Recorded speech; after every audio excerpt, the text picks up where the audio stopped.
আসসালামু আলাইকুম। আজ 17 জানুয়ারি 2017। এটিভি বাংলা সংবাদে স্বাগত জানাচ্ছি আমি হাসান হাফিজ। শুরুতেই সংবাদ শিরোনাম।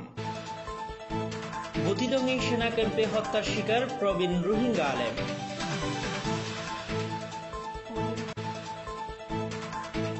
টংবাজারে সেনাবাহিনী নির্যাতনে অতিষ্ঠ নিরীহ রোহিঙ্গারা।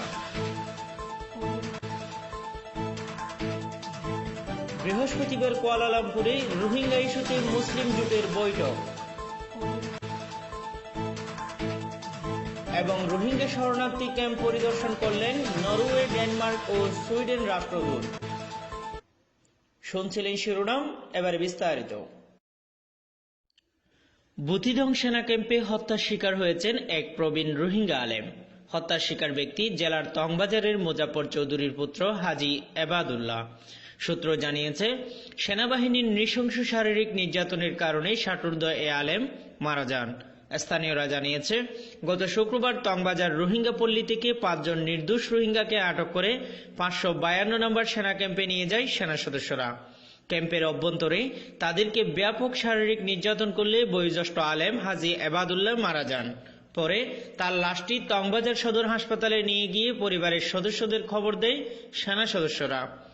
অসুস্থতার কারণে মারা গেছে হাজী এবাদুল্লাহ এমন বানোয়াট ছাড়পত্র তৈরি করে তাতে স্বজনদের জোরপূর্বক স্বাক্ষর নিয়ে লাশটি হস্তান্তর করে সেনা কর্তৃপক্ষ।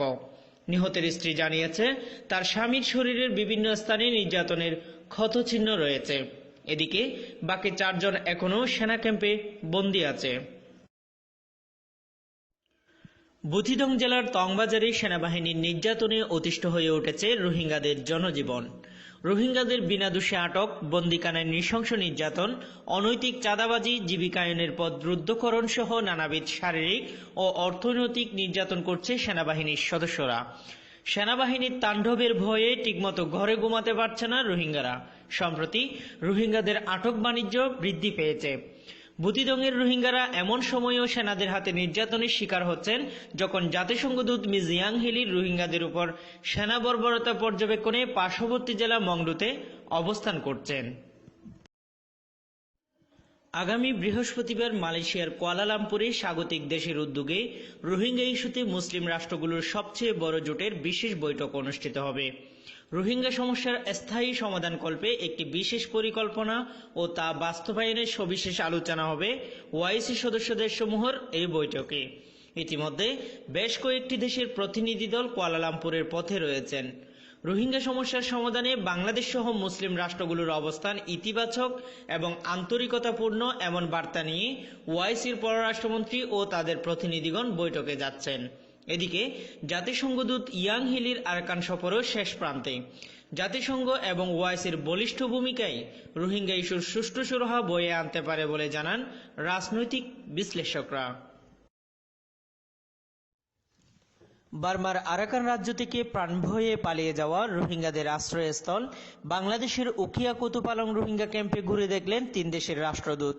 মঙ্গলবার সকাল 10:30টার দিকে নরওয়ের রাষ্ট্রদূত মেরিট লুন্ডেমু, ডেনমার্কের রাষ্ট্রদূত হেনে ফুগল স্কেয়ার ও সুইডেনের রাষ্ট্রদূত জোহান প্রিসেল কুতুপালং ক্যাম্প ইনচার্জের কার্যালয়ে এনজিও প্রতিনিধি ও সরকারি কর্মকর্তাদের সঙ্গে মতবিনিময় করে রোহিঙ্গাদের সার্বিক পরিস্থিতি ও পরিবেশ সম্পর্কে অবগত হন। এ সময় ক্যাম্প ইনচার্জ মোহাম্মদ শামসুদ্দুজা নিবন্ধিত ও অনিবন্ধিত রোহিঙ্গাদের ব্যাপারে সংক্ষিপ্ত বিবরণ দেন। পরে 3 দেশের রাষ্ট্রদূত কুতুপালং বনভূমির পাহাড়ে ঝুপড়ি বেঁধে আশ্রয় নেওয়া রোহিঙ্গা বস্তি ঘুরে দেখেন। এ সময় তারা রোহিঙ্গাদের সংকট, সমস্যা ও জীবন জীবিকা সম্পর্কে রোহিঙ্গাদের সঙ্গে সরাসরি কথা বলেন। রাষ্ট্রদূতগণের সাথে ছিলেন কক্সবাজার জেলার অতিরিক্ত পুলিশ সুপার আফরোজুল হক টুটুল, সহকারী পুলিশ সুপার কাজী হুমায়ুন রশিদ ও উখিয়া থানার ভারপ্রাপ্ত কর্মকর্তা মোহাম্মদ আবুল খায়ের। দর্শক, দেখছিলেন এটিভি বাংলা সংবাদ। সাথে থাকার জন্য ধন্যবাদ। যোগ দিন আমাদের সঙ্গে ফেসবুকে। লগ ইন করুন www.facebook.com/atv বাংলা অনলাইন।